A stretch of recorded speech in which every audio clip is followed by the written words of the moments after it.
Assalamualaikum warahmatullahi wabarakatuh. Innal hamdalillah nahmaduhu wa nasta'inuhu wa nastaghfiruh wa na'udzu billahi min shururi anfusina wa min sayyiati a'malina. May yahdihillahu fala mudilla lahu wa may yudlil fala hadiya lahu. Asyhadu an la ilaha illallah wahdahu la syarika lahu wa asyhadu anna Muhammadan abduhu wa rasuluh. Ayuhal mu'minun ittaqullah usikum wa iyaya bittaqwallah faqad fazal muttaqun. Ya ayyuhalladzina amanu ittaqullah wa qulu qawlan sadida. Ya ayyuhalladzina amanu ittaqullah wal tanzur nafsun ma qaddamat lighad. Subhanaka la ilma lana illa ma 'allamtana innaka antal alimul hakim. Wala haula wala quwwata illa billahil aliyil azim. Amma ba'd. Alhamdulillah, yang pertamanya syukur pada Allah. Saya ucapkan terima kasih kepada pengurusi dan juga jawatan kuasa Surau Al-Wahdah kerana sudi menjemput saya pada malam ni untuk bersama dengan jemaah. Dan kebetulan juga seperti mana kata pengurusi tadi, malam ni merupakan malam nisfu Sya'ban dan saya yakin dan pasti kebanyakan di masjid-masjid, di surau-surau mengadakan inilah sambutan malam nisfu Sya'ban. Setengah tempat tu ada baca Yasin, ada yang ada ceramah, ada ceramah, ada baca Yasin, ada makan. Setengah tempat ada ceramah tapi tak ada makan. Setengah tempat ada makan tapi tak ada ceramah. Cumanya sini saya tak pastilah kan. InsyaAllah pun ada ceramah, ada makan je. Ada insyaAllah. Bukanlah saya datang nak makan tidak. Tuan-tuan jangan salah faham lah. Cumanya itu adalah orang kata pun sebagai hiasan sulam daripada kuliah-kuliah ceramah. Biasa kita di kampung-kampung ni, itulah kelebihan kita. Kalau ada ceramah, ada baca Yasin, maka ada makan. Kita datang ke masjid, ke surau bukan sebab kerana makan. Kerana sebab kita nak menghidupkan jemaah. Dan ada ceramah, ada kuliah, kita bersama-sama nak duduk dalam majlis ilmu. Itulah matlamat yang paling penting. Dan juga terima kasihlah kepada semua ahli jemaah yang dapat bersama-sama pada malam ni. Sebenarnya ceramah ni tak dirancang pun. Tak dirancang, cumanya mesti tak datang. Tuan Haji Alim. Dia ni lah, sebenarnya dia pun ada jemput saya untuk berkuliah di sini, berceramah. Jadi memandangkan kesibukan masa saya, kuliah saya penuh. Jadi saya kata saya ni lah minta maaf, tak dapat nak tunaikan. Kebetulan malam ni lah saya free. Sepatutnya malam ni saya mengajar di Masjid Alai, mengajar bab arti pusaka. Tapi memandangkan di sana pun mereka ada sambutan malam ni, malam nisfu Sya'ban. Jadi saya pun bagi ruang untuk mereka teruskan. Jadi saya pun free, tu yang saya call Haji Alim. Saya kata bolehlah malam ni untuk saya datang ke sini lah. Dan saya pun tak pernah sampai ke sini tuan. Walaupun duduk Melaka, orang Melaka, asal Melaka, lalu di depan tu tapi tak pernah masuk sini. Tapi bila masuk tengok, Masya Allah, sebiji macam New Zealand. Dia punya sejuk tu kan, dia punya masuklah lagi sejuk. Jadi mudah-mudahan insya-Allah lah dengan pertemuan kita ni bersama-sama, moga-moga Allah Taala beri kita rahmat, keberkatan dan juga keampunan insya-Allah. Saya bukan nak datang ni nak mengajar tuan-tuan, tapi sebagai, saya lupa juga nak ni lah pada sahabat saya Ustaz Hafiz. Ustaz Hafiz mengajar di sekolah Mozaik Aikoro, sahabat baik saya, tak perasan Ustaz tadi. Jadi setahu saya pun Ustaz Najib tinggal sini kan? Ustaz Najib, sahabat saya juga lah. Jadi insya-Allah pada malam ni saya nak sikitlah kongsi dengan tuan-tuan. Dan kebetulan juga malam ni malam nisfu Sya'ban, kalau kita merujuk kepada pandangan Imam Syafi'i rahimahullah yang disebut dalam kitab dalam satu bab tu, cerita tentang malam-malam ni. Ya, ada beberapa malam kata Imam Syafi'i rahimahullah yang wajar untuk kita perhatikan. Yang wajar untuk kita perhatikan, kita lihat, ya. Yang mana malam-malam tersebut kata beliau adalah malam yang pada malam itu doa sangat mustajab. Doa sangat dimakbulkan Tuhan. Dan di antaranya kata Imam Syafi'i, malam yang disuruh kita perhatikan iaitu yang pertama malam Jumaat, Lailatul Jumaat. Malam Jumaat. Malam Jumaat doa mustajab. Tapi kita orang kampung ni bila sebut malam Jumaat tu dia akan guna tempat lain lah. Tapi malam Jumaat ni tuan-tuan, malam doa sangat mustajab. Amalan juga diangkat kata sebahagian para ulama. Keduanya malam Aidilfitri, malam raya. Ya, malam raya, malam tu kita bagus malam, menghidupkan malam kerana doa mustajab. Yang ketiga malam Aidil Adha. Malam Aidil Adha atau Aidil Adha dia suruh kita perhatikan juga sebab doa sangat mustajab. Dan yang keempat iaitu malam awal pada bulan Rejab. Malam awal pada bulan Rejab, doa juga sangat mustajab. Dan yang kelima kata Imam Syafi'i rahimahullah itu malam nisfu Sya'ban. Malam nisfu Sya'ban. Ini 5 malam tuan-tuan yang dikatakan kita perhatikan, kita lihat pada malam-malam tersebut. Kalau kita berdoa, Allah Ta'ala pasti mustajabkan dan Allah perkenankan.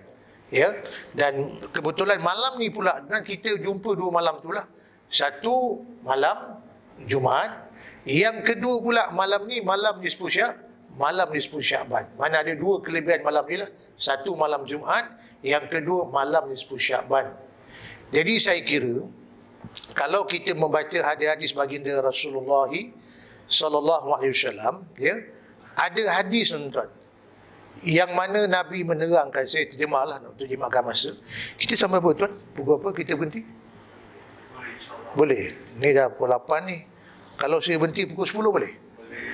Kita azan, lepas tu kita isyak, lepas tu makan sambung balik. Kalau sanggup lah. Tapi saya tak sanggup. Paling lama pun kalau berceramah orang veteran ni, pasal saya nampak banyak orang veteran kan, paling lama pun 40 minit. Di atas 1 jam tu dia dah mula pegang kursi, ada yang dah mula cari tiang, ada yang dah pegang lutut, dan ada juga yang dah pegang perut, dan ada juga yang dah mula bagi signal. Itu penceramah kena faham tu. Jangan syok sendiri. Lepas tu kalau kita berkuliah dengan orang-orang veteran, saya pengalaman paling lama pun 40 minit. Lepas tu dia dah mula mengaban dah. Ya. Jadi banyak nak bincang. Cuma saya bincang yang penting-penting untuk kita ambil ibrah pengajarannya.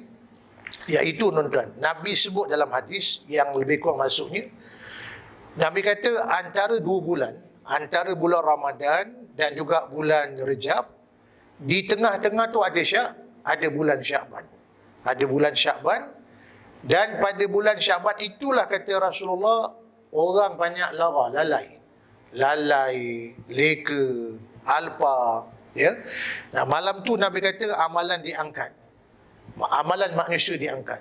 Aku tidak suka pada waktu amalan itu diangkat dalam keadaan melainkan Nabi kata aku berpuasa. Aku berpuasa. Dan saya yakin dan pasti ada yang berpuasa pada hari ini. Aisyah mengatakan baginda Nabi SAW, tuan-tuan, selain daripada puasa fardu, di bulan Sya'ban Nabi banyak berpuasa sunat. Jadi siapa yang ada kemampuan, ada kekuatan nak puasa sunat, silakan, fadal. Ya. Dan di bulan Sya'ban inilah tuan-tuan, yang tadi saya kata Imam Syafi'i mengatakan iaitu malam yang dikatakan malam nisfu Sya'ban, doa sangat mustajab. Saya cuba nak bincang skop yang kecil, pasal kalau nak bincang tentang Sya'ban ni banyaklah. Cumanya kata para ulama tidak ada amalan khusus. Ya, amalan khusus yang kita wajar melakukannya pada malam nisfu Sya'ban. Cumanya pada saya malam tu kita gandakan amalan kita, dia special kan. Tuan-tuan nak baca Yasin pun boleh, nak baca surah Al-Kahfi pun boleh, nak semayang sunat, malam semayang taubat, bangun malam tahajud, qiyamul lail. Apa lagi? Kita hidupkan malam tu dengan amal ibadah. Apa bentuk amalan? Dia tidak mengkhususkan amal-amal yang khusus yang kita perlu buat pada malam ni. Cumanya malam ni malam yang istimewa, kita gandakan amal ibadah kita. Mungkin kalau malam-malam biasa kita baca Quran mungkin semuka atau setengah muka. Malam ni kita baca 3 muka. Mungkin malam-malam sebelum ni kita witir satu malam 1 rakaat. Malam ni kita buat 3 rakaat. Mungkin malam-malam yang sebelum ni kita tak bangun tahajud. Malam ni kita bangun tahajud. Mungkin sebelum ni kita bangun malam juga buat tahajud. Kita buat 2 rakaat. Malam ni tambah 4 rakaat. Pasal malam ni istimewa. Dan kita berdoa. Sebelum ni kita mungkin berdoa, tapi doa kita yang murah-murah. Malam ni kita minta doa yang mahal-mahal. Minta doa yang mahal-mahal. Nak minta apa tuan-tuan? Minta doa yang mahal-mahal. Jangan yang murah-murah. Jangan minta naik pangkat, grade naik sikit daripada 48 pergi 54. Minta apa gini ini. Ada setengah perempuan minta, "Ustaz, boleh tak saya nak minta pokok kesum membiak sikit?" Minta bunga kantan nak membiak. Saya kata kalau nak doa tu malam lain pun boleh.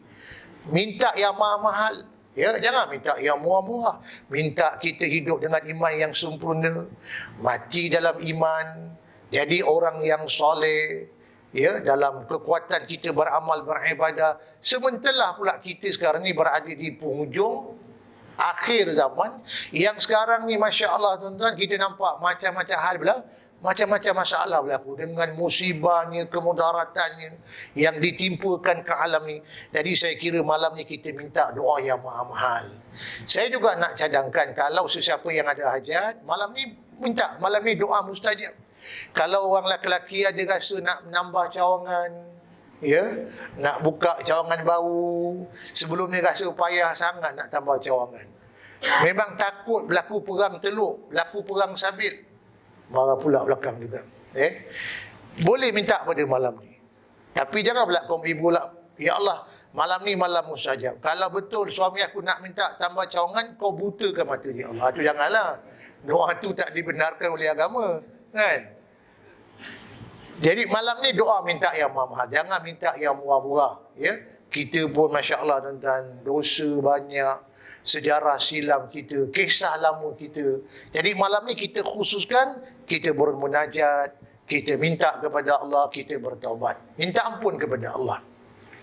Cuma ni tuan-tuan, bila meraihkan malam nisfu Syaban ni, ialah ada juga adik-adik yang sahih cerita malam nisfu Syaban, ada juga adik-adik yang daif, ada juga adik yang mauduk pun, palsu pun ada juga.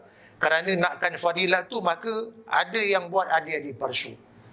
Cumanya kalau orang tanya kepada kita, ada tak hadis sahih tentang malam nisfu Syaban? Ada hadis sahih. Kalau kita baca dalam satu hadis yang direkodkan oleh Ibn Hibban rahimahullah, dia disebut dalam satu hadis tuan-tuan, kata baginda Nabi, ya, "Innallaha la yattali'u fi lailatin nisfi min Sya'ban fayaghfiru li jami' khalqihi illa li musyrik au musyahid." Hadis ini Nabi kata apa tuan-tuan? Innallaha, sesungguhnya Allah, la yattali'u ila fi lailatin nisfi. Allah pandang pada malam yang dikatakan nisfu Sya'ban. Allah pandang. Allah tengok kepada para hamba-Nya. Pada malam yang dikatakan malam nisfu Sya'ban, Allah pandang hamba-Nya dan Allah ampunkan ke semua dosa para hamba-Nya. Ni pada malam ni. Malam yang dikatakan malam nisfu Sya'ban, illa, melainkan Nabi kata ada 2 golongan yang Allah tidak mengampunkan dosa mereka pada malam nisfu Sya'ban. Siapa mereka tuan-tuan? Yang pertama kata baginda Nabi, li musyrik. Orang yang melakukan perbuatan syirik. Yang melakukan perbuatan syirik, ataupun dia buat benda-benda kurafat yang boleh bawa kepada syirik. Ini malam ni orang yang memang buat perbuatan syirik ni, kata Nabi, mereka tidak akan dapat keampunan daripada Allah. Jadi saya nak cadangkan, kod-kod, kata orang kampung saya, kod-kod. Kod-kod apa cikgu? Apa tuan? Kod-kod. Orang kampung saya kata kod-kod. Apa kod-kod? Andainya, manalah tahu. Manalah tahu kalau kita dulu ni ada buat benda syirik. Ya, perbuatan syirik. Mungkin kita ni percaya pada bomoh punya ramalan, buat amalan khurafat, perkara-perkara yang menyebabkan bercanggahnya akidah. Manalah tahu tuan-tuan, hatta saya sekalipun, maka hendaklah kita bertaubat nasuha, kita minta ampun kepada Allah, kembali balik kepada akidah yang betul, yang sahih, kerana kita khawatir, kita bimbang kalau melakukan perbuatan khurafat yang bercanggah akidah, yang boleh bawa kepada kesyirikan, ya, apatah lagi orang musyrik. Malam ni Nabi kata orang ni tidak akan dapat keampunan daripada Allah. Orang yang melakukan perbuatan syirik. Bahkan saya juga nak sebut, ada orang dia percaya pada bomoh punya ramalan. Macam sekarang kan musim hujan. Ramai yang buat kerja kahwin. Jadi bimbang, risau pula tengok langit gelap. Cakap orang rumah, Allah, nampaknya habislah rumah kita kemah dekat. Nampak langit dah gelap tu. Ya. Tak apa, kita pergi jumpa bomoh. Pergi jumpa bomoh, minta alihkan hujan. Pergi jumpa bomoh. Bomoh kata, apa hal ni tuan? Panggil bomoh dah hilang dah. Kita ni rumah ada kerja kahwin. Ya. Jadi nampak langit gelap. Boleh tak minta alihkan hujan? Bomoh siap tanya pula, nak alih kat mana tuan? Bomoh tadi nak alih kat mana? Kata tuan rumah, boleh tak alihkan ke kampung Bukit Pulau? Sebab Bukit Pulau tu rumah penceramah. Rumah dia pula sebelah kubur. Turun hujan selebat-lebat di sana. Tiba-tiba bomoh tuan-tuan, dia pun jampi mentera kan. Dulu ambil kain buruk, campak dekat atas, apa dia baca mentera-mentera, ya, jampi segapa. Tiba-tiba betul hujan tu beralih daripada Taman Muzaffar ke mana? Selebat-lebat di kampung Bukit Pulau. Kampung Bukit Pulau, kampung siapa cikgu? Kampung penceramah yang pegang mikrofon malam ni. Selebat-lebatnya. Lalu kata si bang, terror bomoh ni bang. Handal bomoh ni. Sebenarnya bukan bomoh yang mengalihkan hujan tu. Siapa yang alih hujan tuan-tuan? Kalau kita berkeyakinan, kita kata bomoh tu terror, boleh alih hujan selebat-lebat pergi tempat lain, itu menyebabkan boleh berlaku kerosakan akidah, kerana kita percaya pada kuasa bomoh. Sebab tu Nabi tak bagi kita ni pergi jumpa tukang telik. Pasal dulu orang kampung memang suka pergi jumpa tukang telik.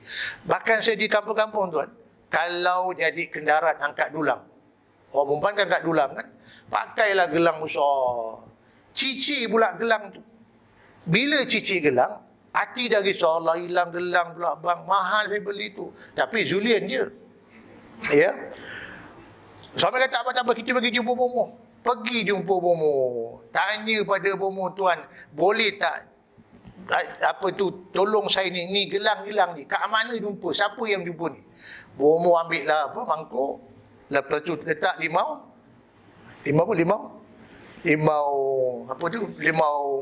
nipis bomoh pun potong keris, dia pun tengok kat air, dia pun scan lah. Oh, dia kata Kak Jah punya gelang ni orang dah jumpa dah. Bomoh scan nampak tu. Kata Kak Jah, siapa yang jumpa? Yang jumpa ni, orang ni dia duduk dekat satu taman. Rumah dia dekat atas taman tu, tapi malam tu ceramah dia tak datang. Dia ada jawatan dekat surau tu, tapi dia tak datang pasal dia batuk. Lalu Kak Jah kata, itu macam rumah Haji Halim tu. Dah ada 7 Haji Halim pula kan. Kalau bomoh tu handal terror, berterus terang dia lah. Gelang Kak Jah ni dah ada orang jumpa. Yang jumpa Haji Halim, rumah atas bukit dekat Taman Muzaffar. Dia pengusi surau taman. Cakap terus terang. Kenapa bomoh duk kona sana, kona sini? Sebab tu Nabi tak bagi kita jumpa Al-Kahin. Kahin mana? Bomoh. Kita membenarkan bomoh tu punya percakapan. Semayang fardu kita berapa waktu akan ditolak, berapa hari tuan-tuan. Ini disebut dalam kitab Al-Kabair karangan Imam Mazhabi rahimahullah. Orang yang percaya pada bomoh punya ramalan. Ya. Sebab tu saya kata tuan-tuan, malam ni kita bimbang. Ada orang doa kuat-kuat, datang surau masjid bersedekah, dengar ceramah, duduk depan angguk penceramah, angguk sekali dia angguk 3 kali. Kan? Tapi masih lagi buat benda khurafat. Percaya pada bomo, percaya ramalan bomo, percaya pada benda-benda yang syirik. Ini semua ni tuan-tuan boleh menyebabkan berlakunya kerosakan akidah, yang Nabi kata golongan yang pertama tidak akan dapat keampunan pada malam nisfu Syaban. Ini yang pertama lah. Boleh sikit lagi? Boleh? Isyak ke belum? Lama lagi? Jadi yang kedua, yang kedua ni saya nak ada sikit panjang lah. Dia punya hujah syarah dia. Yang kedua tadi, siapa Nabi kata? Orang yang tidak dapat keampunan pada malam nisfu Syaban, iaitu orang yang musyahin. Musyahin ni siapa tuan-tuan? Orang yang suka berkelahi. Orang yang suka bergaduh. Berkelahi, bergaduh. Sampai berkelahi, bergaduh tu menyebabkan hubungan terputus. Kadang-kadang dengan adik-beradik tak berbaik. Kadang-kadang dengan ipar duai pun tak baik. Kadang-kadang yang saya pernah jumpa, dulu saya berkhidmat di mahkamah tuan-tuan, ada kes yang saya pernah jumpa, ya, mak dengan anak berkelahi kat mahkamah kerana pasal nak tuntut rumah pusaka suami dia. Bergaduh, pakai lawyer, saman menyaman di mahkamah. Pun saya jumpa juga tuan-tuan, perbalahan antara ibu dengan anak. Kadang-kadang yang saya jumpa, ya, adik-beradik bergaduh ni pasal harta pusaka, sampai putus hubungan, belas tahun tak baik. Sampai mati abang dia. Mati abang, adik tak berdamai dengan abang, tak jumpa. Kebetulan saya pergi ziarah hari kematian abang dia. Abang dia anak murid saya. Dia pun juga pernah juga sesekali dengar kuliah saya. Tapi tak berlaku di sini, berlaku tempat lain, berlaku di Ukraine. Berlaku mana Ustaz? Ukraine, jauh sikit. Jadi saya pergi ziarah, tanya pada saudara dia, saya tak nampak hamba Allah ni. Itulah Ustaz, tak datang dia, tergamak dia. Sampai abang dah mati pun dia tak datang ziarah. Saya kata tergamak dia. Sampai bila nak bergaduh kan? Sekarang abang dah mati dah. Abang dah mati, bila nak minta maaf? Tuan-tuan tahu, dia bergaduh adik-beradik ni bukan setahun, 12 tahun. Mungkin sangat lebih 20 tahun. Tak bertegur siapa. Sampai sekarang. Puncanya pasal tanah pusaka. Tapi yang abang tu pun orang masjid, kuat semayang. Yang adik pun kuat semayang, tuan-tuan. Ya, itu yang kita pelik tu. Semayang kuat. Datang kuliah rajin. Dengar ceramah pun rajin. Tapi adik-beradik tak baik. Kadang-kadang dengan ipar duai pun tak baik. Kadang-kadang saya ada jumpa bapa menantu dengan anak menantu dengan mertua tak baik. Menantu dengan bapa mertua tak baik. Itu yang orang akan kata menantu jadi tuan-tuan kata saya tak cakap mai. Menantu jadi benda tu. Tak baik ni, masya-Allah tuan-tuan. Tak bertegur siapa. Bergaduh sakat. Ni semua ni saya jumpa. Jumpa di mana? Jumpa di mahkamah. Ya, bergaduh, tak bertegur siapa. Kadang-kadang ada juga kes yang saya jumpa bergaduh, berkelahi antara jiran dengan jiran. Pasal pokok bunga kantan bergaduh. Pasal serai bergaduh. Pasal daun kari bergaduh. Pasal kucing bergaduh. Yang berdosa siapa? Yang berdosa bukan kucing. Yang berdosa bukan daun kesum. Yang berdosa siapa, Cikgu Khamis? Ni perakam Yahoo ni daripada New Zealand. Datang rakam pada malam ni. Nak cari pahala. Yang berdosa siapa, tuan-tuan? Yang berdosa bukan kucing. Yang berdosa bukan pokok daun kesum. Yang berdosa siapa? Orang yang bergaduh berbalah tu. Kadang-kadang duduk satu pejabat pun tak baik. Dulu saya ingat saya masa kerja dululah awal tahun 90-an. Dulu kan ada anugerah kan? Anugerah hemat cemerlang, melintang, apa lagi? Mendegah, mendata kan? Ada satu hamba Allah ni, dia kerja lama dah puluh tahun dah. Kawan sebelah petition baru kerja 5-6 tahun. Tiba-tiba kawan tu dapat anugerah melintang, dapatlah gaji naik setapak. Dia kerja dah dekat 30-40 tahun tak dapat anugerah. Marah dia. Jumpa saya, apa ni Ustaz? Dia kata dia ni kerja baru kerja. Saya dah lama kerja dah. Tiba-tiba saya tak dapat anugerah. InsyaAllah tu rezeki dia. Ada masa tu sampai kat pakcik. Yelah bukan, saya bukan apa. Bukan apa ada apa lah tu. Sepatutnya tuan-tuan, sepatutnya dia maknanya kawan tu pun bukan dia minta dapat naik pangkat, dapat anugerah tu. Ya, ketua jabatan nak bagi pada, tapi pasal sakit hati. Tak puas hati.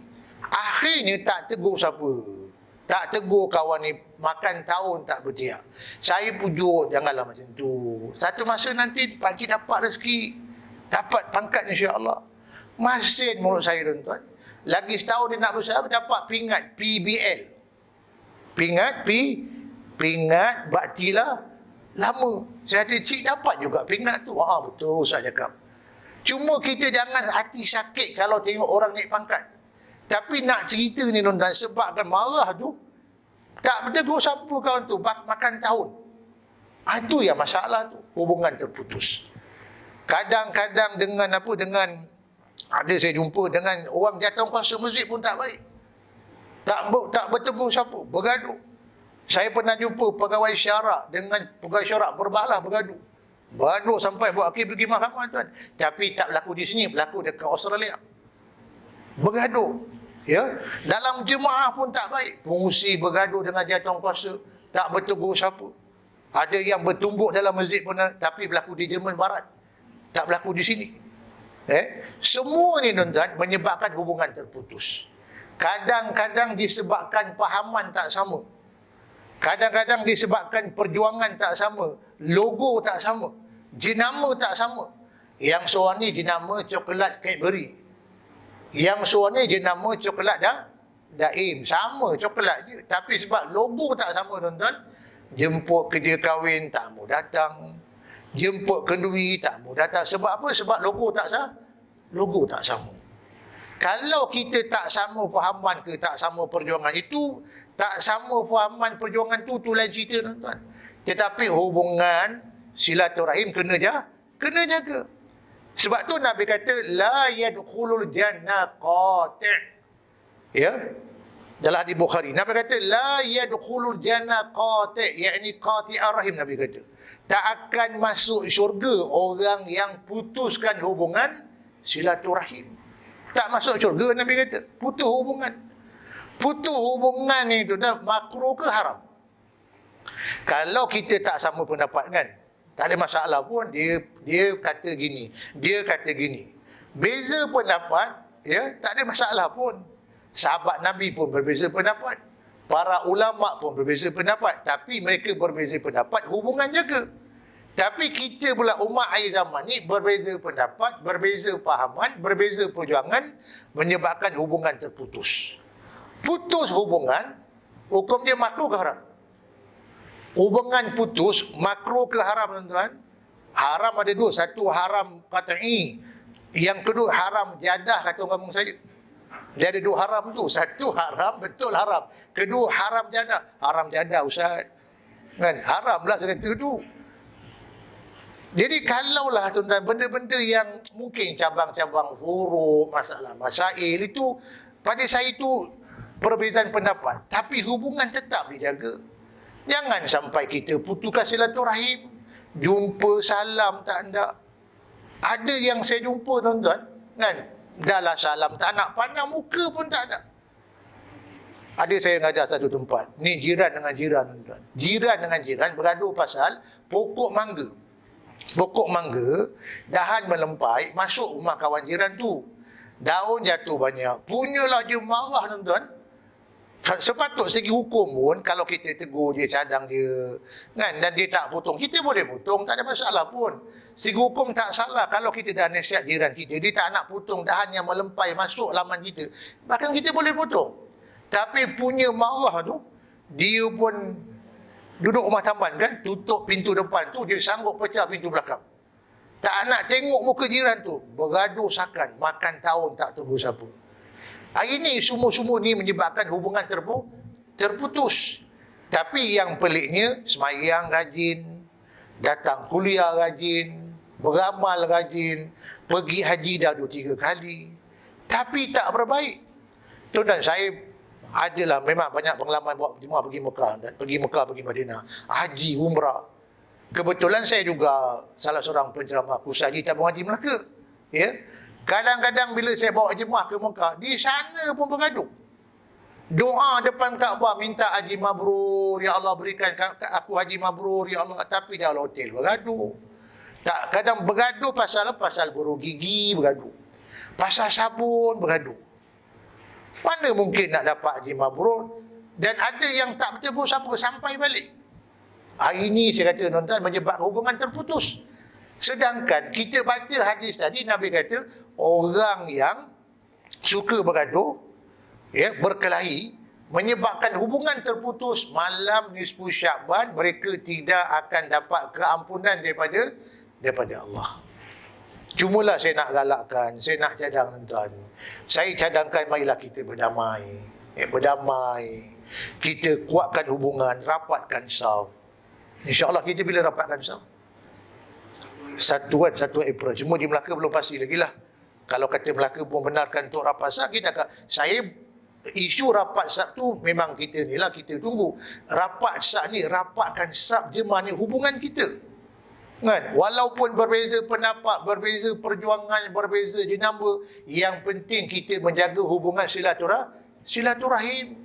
Datang semayang boleh sama-sama.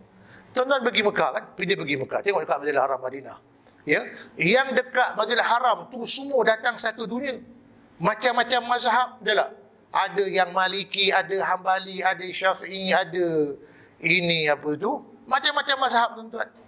Tapi bila Bilal kamat saja, semua berdiri, semua bangun. Tak ada siapa pun suruh. Ya, imam baca Fatihah, kita semua aminkannya. Boleh sama-sama, boleh satu hati. Jadi dekat situlah saya kata, walaupun kita berbeza pendapat, tetapi kita tetap menjaga hubungan silaturahim. Kerana bila kita putuskan hubungan, perkara yang paling kita bimbang, Allah cabutkan rahmat. Rahmat Allah cabutkan. Ya. Jadi saya boleh ke sikit lagi tuan? Boleh. Ni bawa mukadimah dah, belum start lagi ni.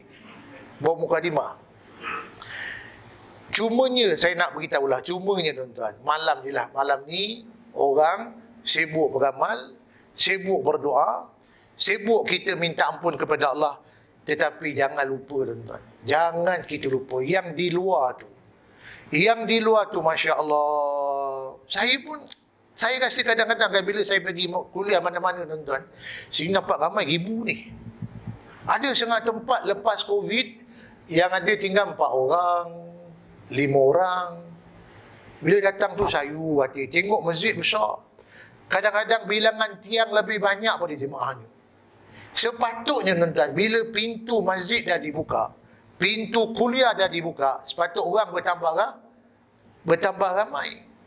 Tapi bila pintu masjid dibuka, pintu surau dibuka, pintu kuliah dibuka, pintu shopping pun dah buka, pintu apa, macam-macam pintu dah buka tuan-tuan. Tetapi mana yang ramai? Pintu shopping ramai ke pintu masjid ramai orang? Kan? Pintu pelancongan ramai pergi ke pintu kuliah yang ramai?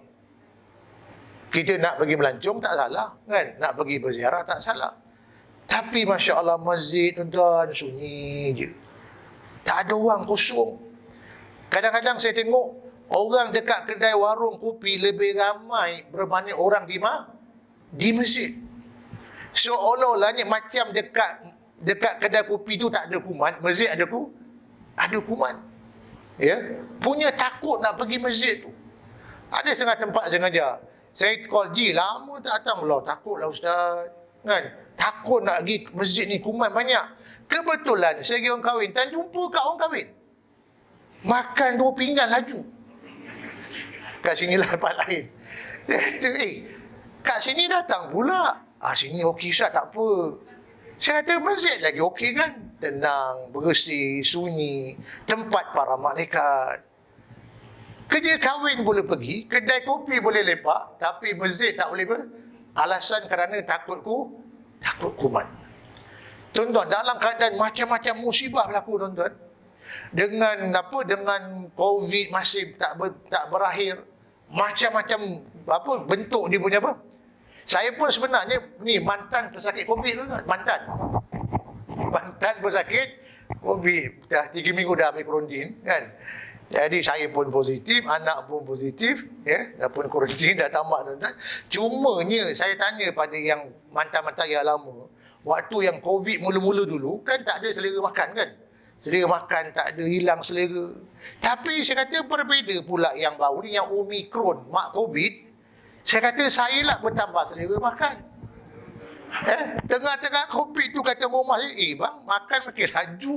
Teringat nak makan chicken chop, nasi goreng kampung lah, ikan syakap 3 rasa. Nak makan itu, nak makan ini. Anak saya pun confused. Rupanya itu Omicron, mak COVID. Itu yang kuat nak makan tu.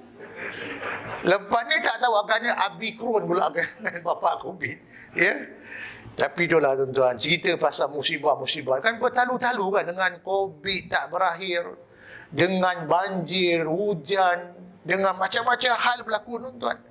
Tapi yang peliknya, sepatutnya bila musibah datang ni, orang makin hampir dengan Allah. Makin dekat dengan Tuhan.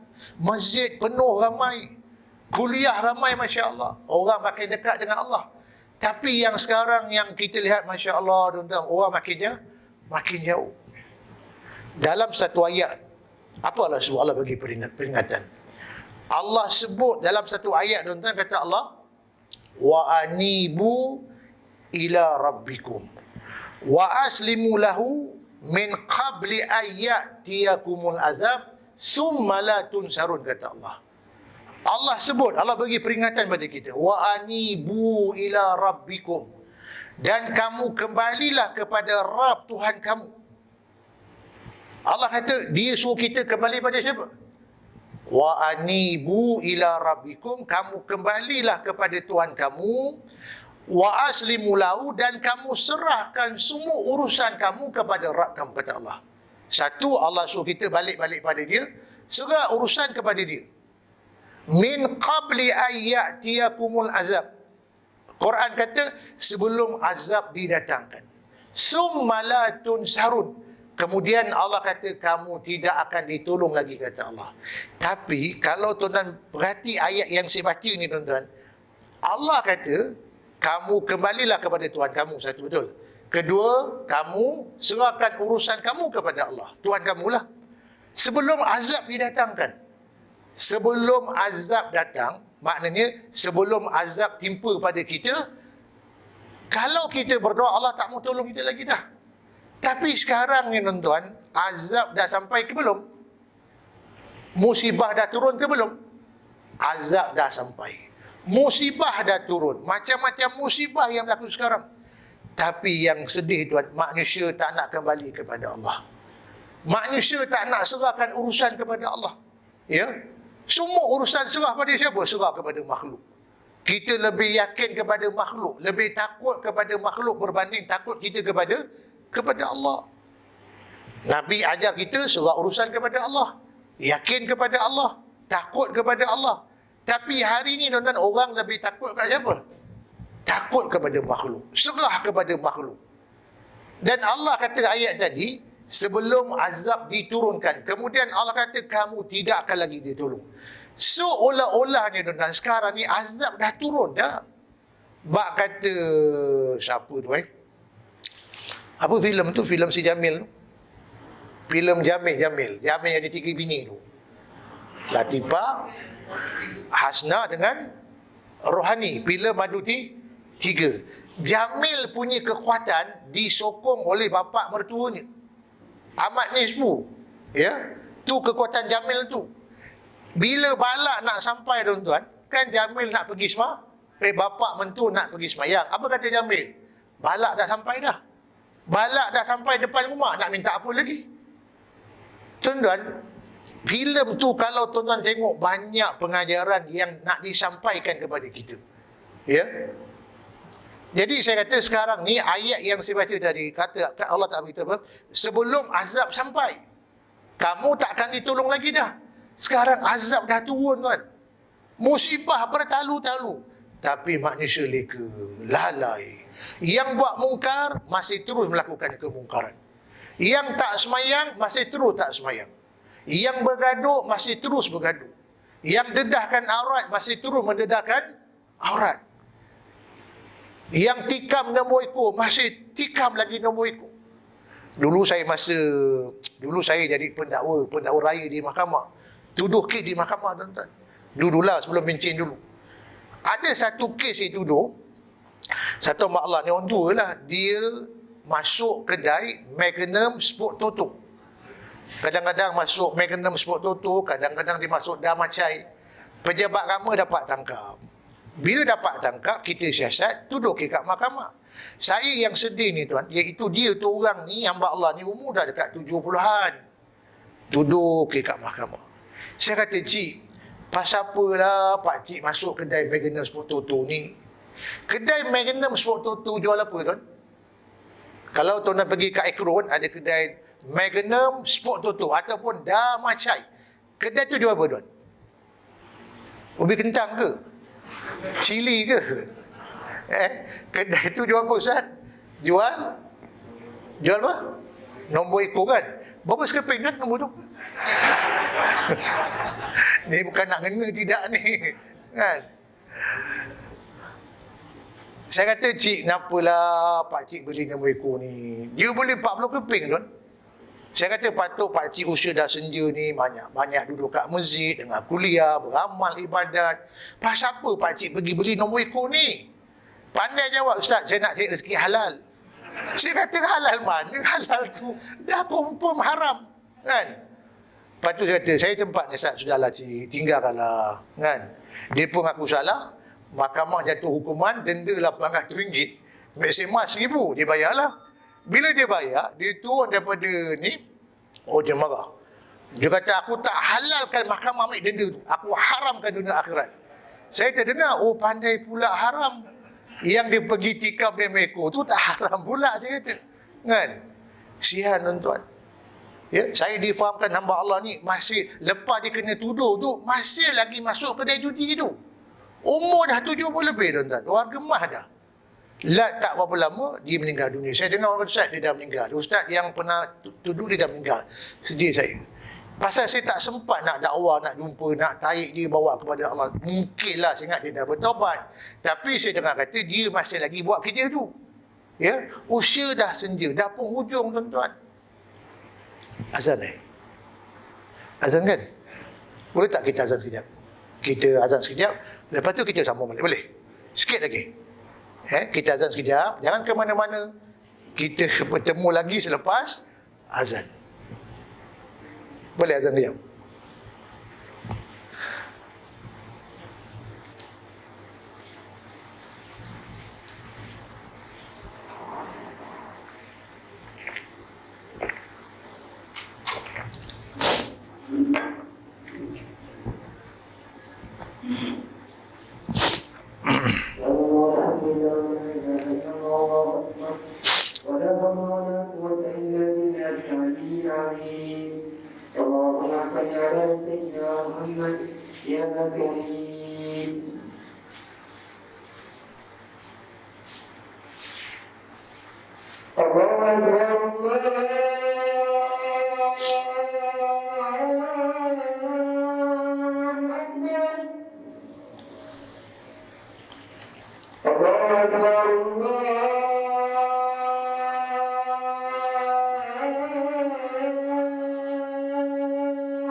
لا إله إلا الله رب هذه الدعوة.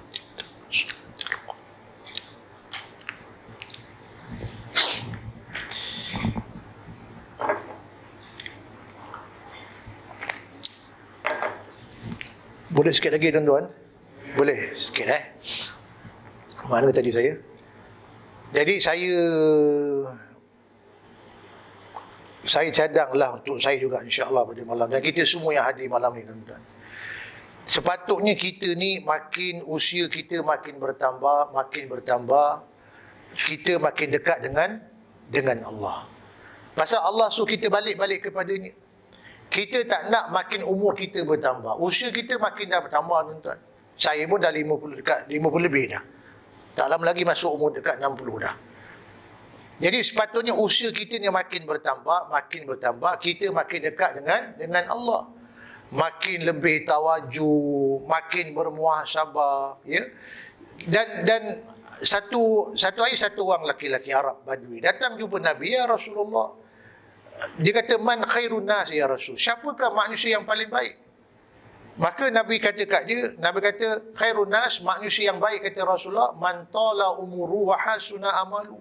Nabi kata manusia yang baik, Nabi kata orang yang umur yang panjang, amal baik. Umur panjang, amal baik. Mana umur bertambah umur dah. Dulu 60, sekarang 70. Amal juga bertambah. Dia makin dekat dengan Tuhan. Yang kita bimbang, takut usia kita makin bertambah, tapi makin jauh daripada Allah. Kadang-kadang kesian tuan-tuan. Ya, dah umur dah 60, macam tadilah umur dah 70, masih lagi masuk kedai McDonald's sport tutup. Saya banyak tuduki orang-orang yang melibatkan warga emas. Satu orang Allah untuk, bukan orang sini, buat lapis lain lah. Dia kena tangkap dengan pejabat agama. Kena tangkap berkhalwat dalam rumah satu orang perempuan. Dia duda, yang perempuan tu janda lah. Kena tangkap jam 3 pagi. Bila kena tangkap, disuruh siasat. Lalu kes tu saya tuduh kat mahkamah, Seksyen 53, berkhalwat dengan perempuan yang bukan mahram. Jadi saya pun jumpa, cakap elok, cik, kenapa pakcik duduk di rumah janda ni malam-malam? Saya lapar lah ustaz, nak makan. Pukul 3 pagi. Saya minta tolong jiran, tolong masakkan. Saya anggap dia macam adik-beradik. Saya kata, pakcik anggap dia macam adik-beradik. Pakcik dengan dia tak ada kena-mengena pun, bukan mahram pun. Saya anggap dia macam adik, anggap sahaja. Tetap bukan mahram. Tak bolehlah dia masuk rumah pakcik jam 3 pagi, timbul tomahan. Kalau 3 pagi tu masak apa tuan? 3 pagi. Dia kata dia lapar. Dia minta tolong jiran masak jam 3 pagi. 3 pagi tu masak apa tuan? Sahur. Tuan-tuan jangan bersebahat pula. Tangkapan tu berlaku bukan bulan puasa. Bulan tak puasa. Jam 3 pagi tuan-tuan. Akhirnya kan dia pun marah saya. Dia kata apa ni nak tuduh saya. Saya bukan buat. Tidak. Saya sebenarnya nak tolong dia. Dia tu orang berumur, pesalah kali pertama, warga emas. Saya cuba nak lepaskan dia dengan ikatan jamin. Tapi sebab dia marah saya, akhirnya mahkamah tuduh dia dan akhirnya dia mengaku salah lah. Bila dia mengaku salah, saya jumpa lepas tu, cik, cubalah pakcik cakap terus terang. Saya anggap pakcik macam ayah saya. Umur pakcik macam ayah saya. Siapa yang perempuan yang pakcik duduk malam-malam masak tu? Dia kata, Ustaz, dia sebenarnya bakal tunang saya. Ya Allah, saya kata, bakal tunang? Kenapa pakcik tak cakap awal? Hati saya kata, umur dah 70 bakal tunang ke? Kan? Saya nak cerita ni tuan-tuan ialah usia dah penghujung kan? Dah senja-senja tu patut kita, saya kata pakcik, patut pakcik umur gini pakcik pergi masjid, kuliah, dekat dengan Tuhan. Saya tuan-tuan walaupun dia pendawa, tapi saya tetap bagi motivasi, nasihat, pujuk kan. Ya. Jadi dia bayar hukuman tuan-tuan. Lepas tu saya kata pakcik balik ni, pakcik berubahlah. Pakcik balik dekat dengan Tuhan. Pasal usia dah senja dah. Cuma saya nak cadangan untuk saya juga tuan-tuan. Kita dah hujung-hujung usia ni, dah senja-senja ni, kalau boleh umur modal yang Allah Ta'ala pinjam ni tuan-tuan, jangan jadi macam pokok tebu. Pokok tebu ni dia ada dia punya bagus, ada juga yang tak bagus. Tebu ni tuan-tuan, dia makin pangkal, makin manis. Tapi tebu ni dia pula yang tak bagusnya makin hujung makin tawa. Lagi ujung, lagi tawa. Patut usia kita makin bertambah, manis beramal. Suka pergi masjid. Suka baca Quran. Suka datang kuliah. Suka berzikir. Suka buat baik. Mana ada kemanisan dalam beramal. Ini yang kita khawatir makin ujung, makin tawar beramal. Baca Quran tawar. Datang kuliah tawar. Saya nak tanya jujur, dengar ceramah saya ni manis ke tawar? Ni, duduk kuliah dengar ceramah saya malam ni, rasa dapat nikmat manis ke tawa? Masin? Kan? Makin usia kita bertambah, kita suka dengar ceramah. Betul tak? Ini dah makin usia tambah, leka tengok drama TV. Drama lah berantai-rantai. Suamiku lelaki pendosa. Kadang kesian je. Saya tengok kadang yang tua-tua kan. Suami, balik-balik sebut, Ustaz, suamiku lelaki pendosa. Cik, sudahlah cik. Umur sudah senja cik. Banyak baca Quran. Banyak dekat dengan Tuhan. Suka tengok drama berantai itu. Suamiku lelaki pendosa. Dulu heboh apa cerita apa? Apa tu? 7 hari mencintaimu. Kan? Macam-macam drama. Kan? Sebab tu saya kata dah makin usia senja ni dekat dengan Tuhan. Sebab tu tuan-tuan, jangan jadi umur kita macam pokok tebu, tapi jadi macam pokok buah kelapa.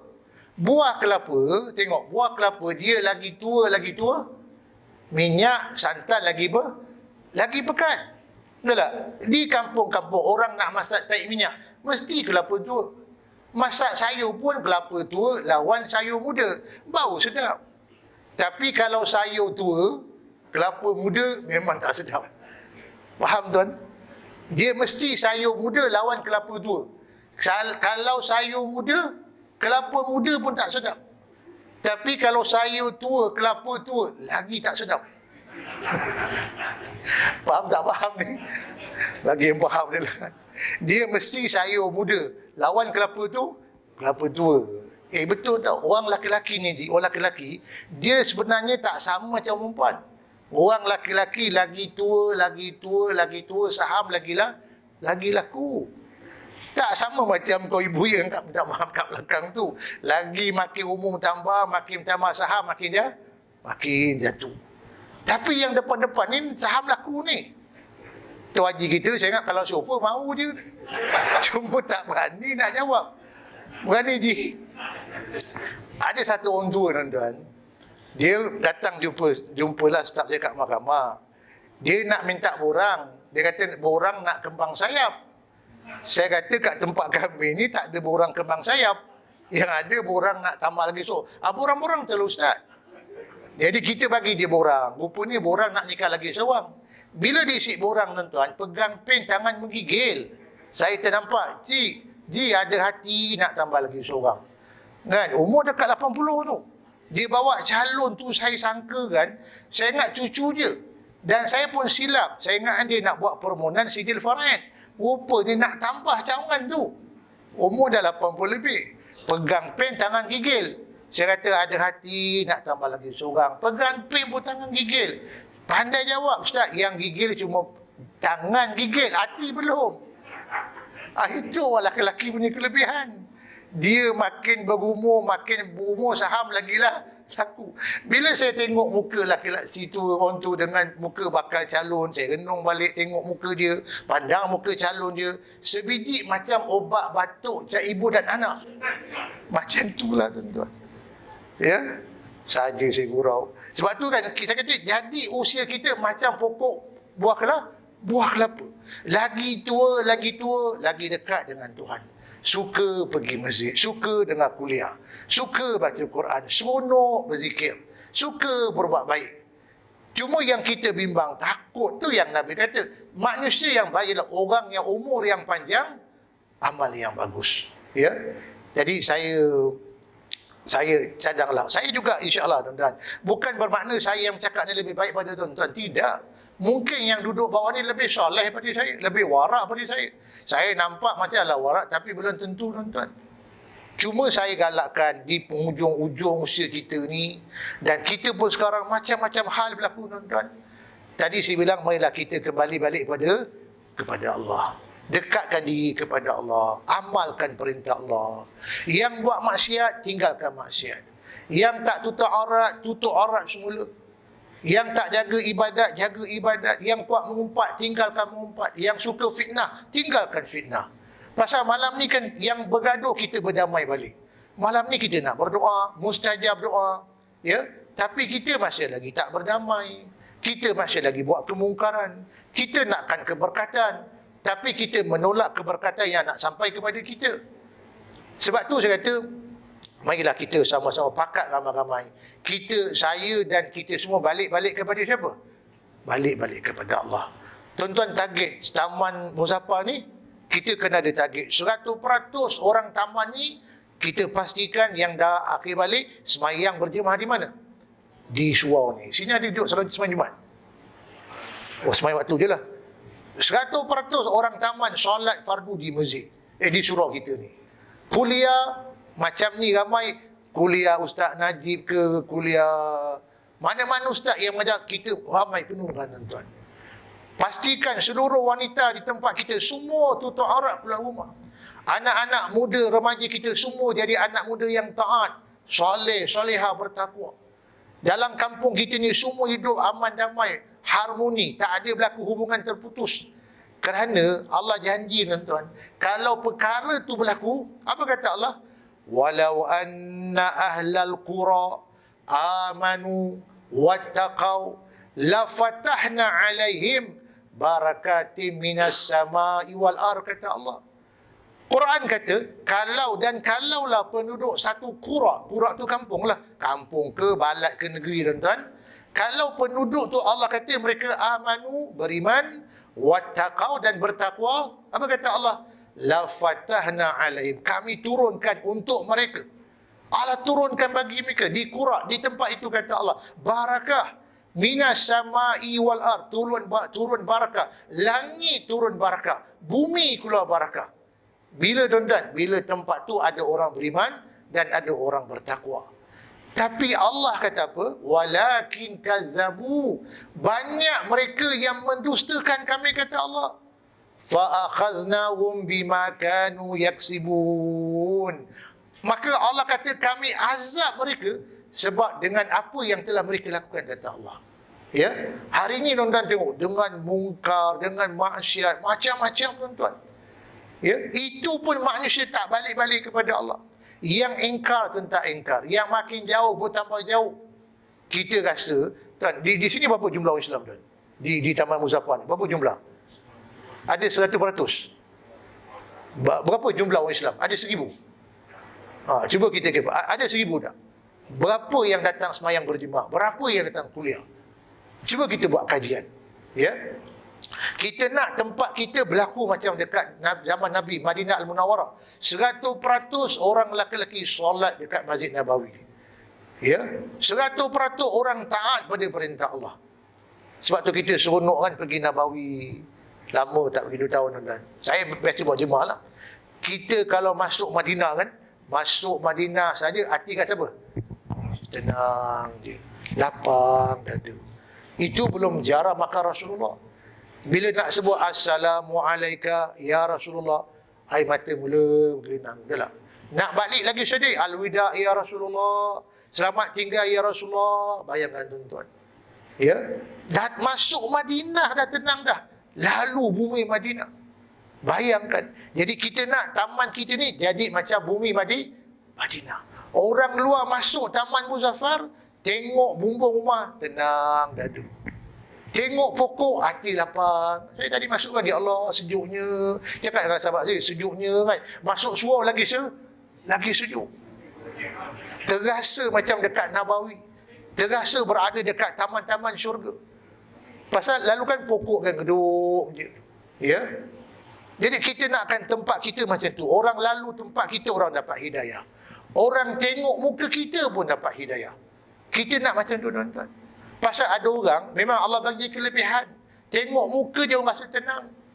Ada orang tengok muka dia, aku dah serabai, tengok kau lagi serabai. Ada orang yang pesen macam tu. Aku ni hati dah kusut, tengok kau lagi kusut. Lepas tu orang perempuan kena sentiasa hiburkan hati suami tu. Tenangkan orang tua tu, siaran orang tua tu. Kan? Tak berlaku sembilan ni dia balik. Dia dekat pejabat lah dah kena marah bos dia. Kan balik tengok bini serabai kan. Dah lah serabai pakai kain batik terbalik pula. Dah lah terbalik, butang baju sepin pun sengit. Rambut lah digebang, rambut digebang, sebiji macam ni belorong.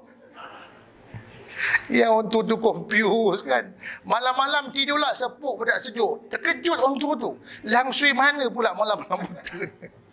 Kan? Sebab apa tuan-tuan, kita kat rumah tu ada orang tuan-tuan, dia pergi masjid, dengar ceramah, tapi kita lupa di rumah kita. Kadang anak-anak kita lambat semayang. Dah lah, cucu kita tak solat. Kita tak kisah pun.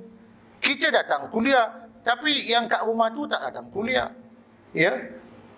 Sebab tu semua ni benda tuan-tuan kita nak kena fikir. Kita semua, saya, kita jemaah surau, di luar surau, semua nak balik-balik pada siapa? Kita nak kembali balik kepada Allah. Ya. Saya tak nak panjang kalam dah. Boleh sikit lagi tuan-tuan? Sudahlah tulis. Terus tak banyak-banyak kan. Kita ini anggap ni part 1. Part 1 nanti ada umur kita jumpa part 2 tahun depan insya-Allah. Ya. Ceramah ni tak habis ya. Saya berhenti sini dulu, kita sambung tahun depan insya-Allah. Kalau ada umur tahun depan, nisbi Syakban tahun depan, kita sambung part 2. Apa yang kita nak buat untuk nak jadikan kita orang yang takwa, nak balik-balik kepada Allah, apa kita nak buat? Apa perkara-perkara yang kita patut lakukan tuan-tuan? Itu kita sambung pada tahun depan insya-Allah. Saya ucap terima kasihlah kepada semua jawatankuasa, pengurusi, Tuan Haji Alim dan semua yang hadir pada malam ni. Mudah-mudahan walaupun dengan sedikit masa yang kita bagi ni, moga-moga Allah jadikan Taman Muzaffar ni seperti mana berlaku di zaman Nabi tadi. Semua orang beriman, taat, takwa, saleh-saleha, tak ada berlaku mungkar, hidup aman, damai, harmoni. Itu yang kita harapkan insya-Allah. Jadi saya mohon kemaafan kalau ada terkasar bahasa ya, ada yang saya gurau, tuan-tuan rasa ada kecil hati ke tuan-tuan? Kecil hati ke besar hati ni? Kan? Adumu kita jumpa lagi tahun depan. Tak jumpa tahun depan, tahun lagi satu. Tak jumpa kat dunia, jumpa di mana? Di syurga. Itu pun kalau masuk syurga. Kan? Jadi insya-Allah mudah-mudahan kita doa sikit ya. Bismillahirrahmanirrahim. Alhamdulillahirabbil alamin. Salatu wassalamu ala Rasulillah wa ala alihi washabihi ajmain. Ya Hayyu ya Qayyum ya Dzal Jalali wal Ikram ya Hanan ya Manan bi rahmatika nastaghis. Allahumma innaka malikun muqtadirun ma tasha'u min amrin yakunu.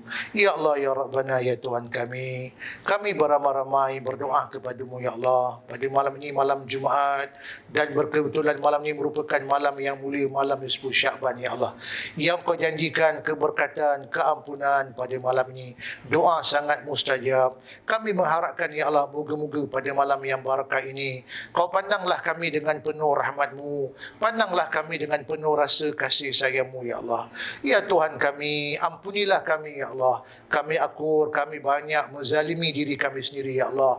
Kami banyak dosa ya Allah, kami banyak langgar perintah-perintah-Mu ya Allah.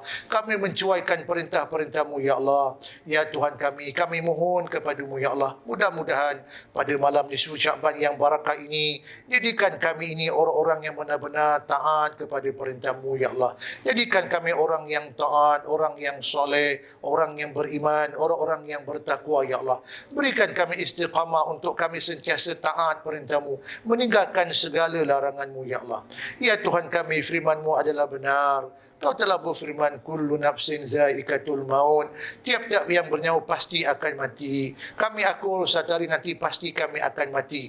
Kami akan tinggalkan dunia untuk selama-lamanya ya Allah. Kami akan dimandikan, kami akan dikafankan, kami akan disemayangkan, dan kami akan dihantar ke tanah kuburan ya Allah. Tinggallah kami seorang diri ya Allah. Kami akan berhadapan dengan-Mu ya Allah. Ya Tuhan kami, sebelum sampai masa itu untuk kami ya Allah, berilah kami peluang agar di sisa-sisa baki umur kami yang tinggal ini ya Allah, jadikan kami orang-orang yang sentiasa taat kepada perintah-Mu ya Allah. Jadikan kami ini orang-orang yang berbahagia, bukan sekadar bahagia dalam dunia yang sementara ini ya Allah, bahkan kami lebih mengharapkan kebahagiaan di alam akhirat yang kekal abadi. Selamatkan kami di kubur, di padang mahsyar, di titian sirat. Masukkan kami dalam syurga-Mu dengan selamat bersama-sama dengan baginda Rasulullah sallallahu alaihi wasallam. Ya Tuhan kami, jadikan kami orang-orang yang sentiasa bersyukur di atas nikmat yang telah Kau berikan kepada kami ya Allah. Dan Kau jadikan kami orang-orang yang akan kufur kepada nikmat-Mu ya Allah. Ya Tuhan kami mohon kepada-Mu ya Allah, terimalah segala amal ibadat yang telah kami kerjakan ya Allah, sama ada yang fardu ataupun yang sunat ya Allah. Perbaikilah iman kami, perbaikilah amalan kami, perbaikilah akhlak kami. Hiaslah akhlak kami dengan sifat-sifat yang mahmudah, dan jauhkan kami daripada sifat-sifat yang mazmumah. Ya Tuhan kami, pada malam yang barakah ini, permintaan yang sama juga kami khususkan ya Allah, agar ampunkan kami, ampunkan ayah bunda kami yang masih hidup ataupun yang telah meninggal dunia.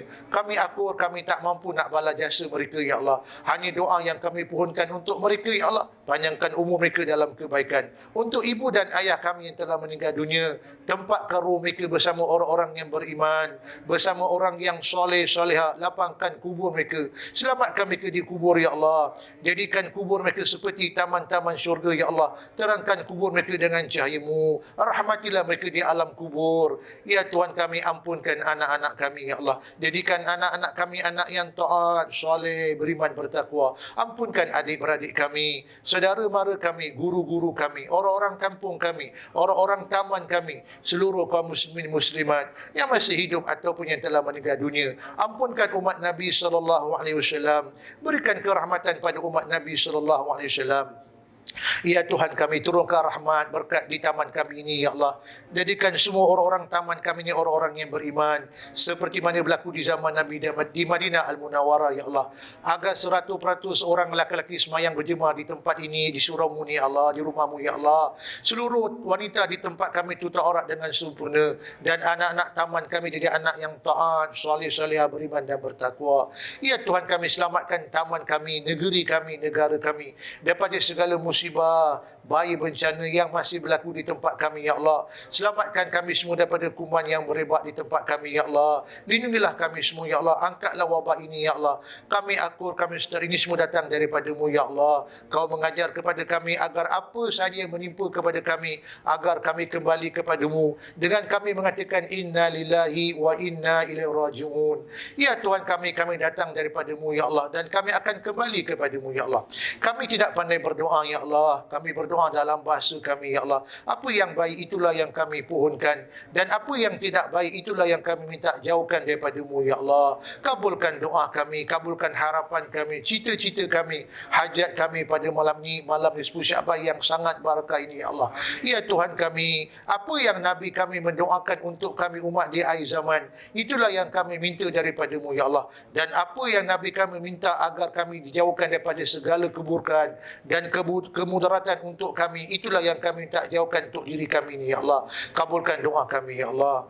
Rabbana atina fid dunya hasanah wa fil akhirati hasanah wa qina adzabannar. Sallallahu alaihi sayyidina Muhammad wa ala alihi washabihi ajmain.